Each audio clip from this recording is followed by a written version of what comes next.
Mamen!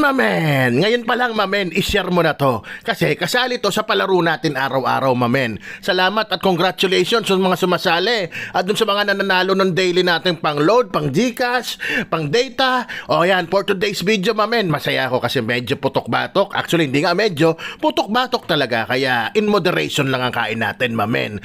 Ayan, nagpakulo nga ako, nagpalambot ako ng maskara ng baboy. Nilagyan ko lang ng dahon ng laurel, pamintang buo, at isang makmak na asin, mamen. Pin-pressure cooker ko na para mabilis lang lumambot. Kung wala kang pressure cooker, basta palambutin mo lang na pag tinusok mo yung tinidor, halos di mo na maramdaman yung taba. Ayan, tapos palamigin nyo, iihawin ko nga sana, mamen. Kaso paglabas ko, makulimlim, baka ulanin ako. Kaya naman, in-oven ko na lang, mamen. Kung wala kayong oven o turbo, air fryer, pwede nyo rin yung prituhin, mamen. Ayan, tapos sinistick ko yung atay ng baboy, mamen, para nang sa gayoy, madali siya baliktarin. Ayan, 200 degrees ko yan sinalang, yung tagal kayo na bahala. Kako kasi binantayan ko na lang, mamen, hanggang lumutong siya, mamen. Mamen, siguro inabot din ako ng mga 20 minutes dyan, mamen. Ayan, tasya na rin yung atay ng baboy, luto na rin. At palamigin lang natin para mas madali hiwain. So habang nag-aantay tayo, mamen, hiwain na natin yung ibang kailangan. Alam nyo na yan, yun, nalagyan kong luya, onti lang.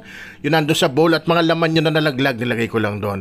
Mamen, yung hiwa ng sibuyas, baka magtaka ka pang sisig yung ginawa ko, mamen, ha. Mas gusto ko kasi yung ganyan. Pero sa totoo lang, ang dinakdakan na hiwa, pahaba-haba, mamen. Kanya-kanya na lang yan. Hindi naman mababago yung lasa niyan, mamen, Yung hiwa lang, di ba?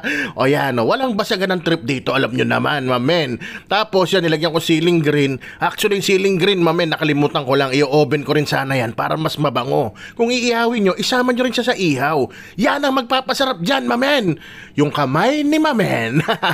Ayan, naglagay lang ako ng onting labuyo kasi yung asawa ko kakain ay na maanghang nun. Pagkuha ko na lang mamaya, tsaka ako maglalagay.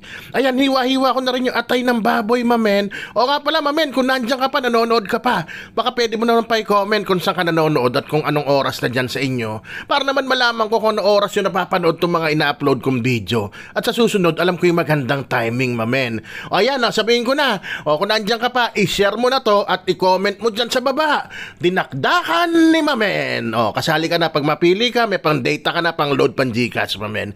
Ayan, hinalo-halo ko na lang. Tapos parang ang late nung nalagyan ko, kaya nilipat ko sa mas malaki, mamen. Tapos tinimplahan ko lang yan, salt and pepper. Ayan, nilagyan ko yan. Tapos syempre, halu-haluin nyo lang. Dapat yan talaga, mamen. O, pasensya na. Utak ng baboy. O, paano ang tirada sa utak ng baboy? Kahit may plastic pa siya, pakuluan nyo ng mga 10 minutes. Yan. Kaso naubusan nga ako, kaya mayonnaise na lang. Pwede nyo rin lagyan yan ng onting suka, mamen. Kaya naman, ayan na, goods na. Kaya isisigaw ko na.